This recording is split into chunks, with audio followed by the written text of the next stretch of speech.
Hi, I'm Chris Weber here with a new RDin3 with Mr. Traina on how to make an RDin3. So Mr. Traina, what do you like to see in your RDin3s? Well, first off, the thing that you need to keep in mind with an RDin3 is the intro. It's 30 seconds long, so you can use whatever you want as far as the timing between the 30 seconds. We usually don't need to use the 30 seconds. It's boring to watch 30 seconds of that RDin3 bouncing.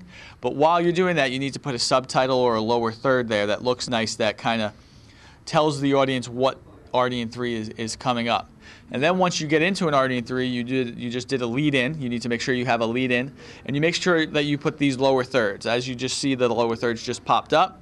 You need to have the person's name, my name, Chris's name, and then you need a subtitle underneath that. So mine would be, TV media teacher. Yours might be RDin3 reporter or something like that. You don't want them to look like this, which is an ugly RDin3 logo, or lower thirds. You don't want them to look like that. So you want to make them nicey nice.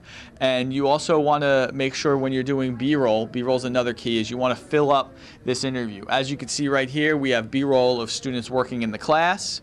They're editing on the computer. They're using a camera.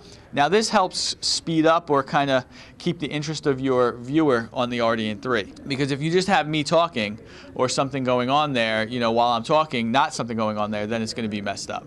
And it's going to be boring and people aren't going to want to watch your project. You also need to be able to ask follow-up questions. Absolutely. Mr. Trent, what's a good example of a follow-up question like? Well, a good example would be, as you're doing the interview, you're always thinking about your viewer.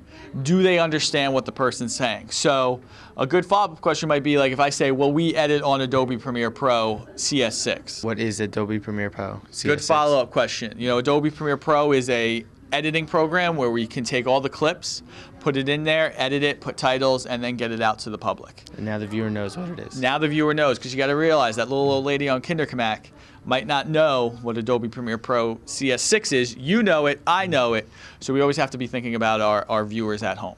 How about the audio? Do students struggle with audio? Audio is a really big thing. You want to make sure that your audio levels are between -6 dB and -12 dB. dB stands for decibels, and you want to make sure it's in there so when the person's watching it at home, they can hear it, but it's not blasting. If you're getting in the red area on your levels, which you see here in the B-roll, if you see the levels up too high, it's going to be distorted when you play it on your TV at home.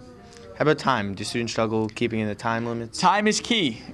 Probably not in this RDin3, but RDin3s need to be exact time because this one's not going to air on RDTV. But I needed an exact time to air because if I have a 25-minute show, 2 1-minute commercials, I need a 3-minute RDin3. I don't need a 3-minute and 10-second. I don't need a 2-minute and 55-second. I need a 3-minute RDin3.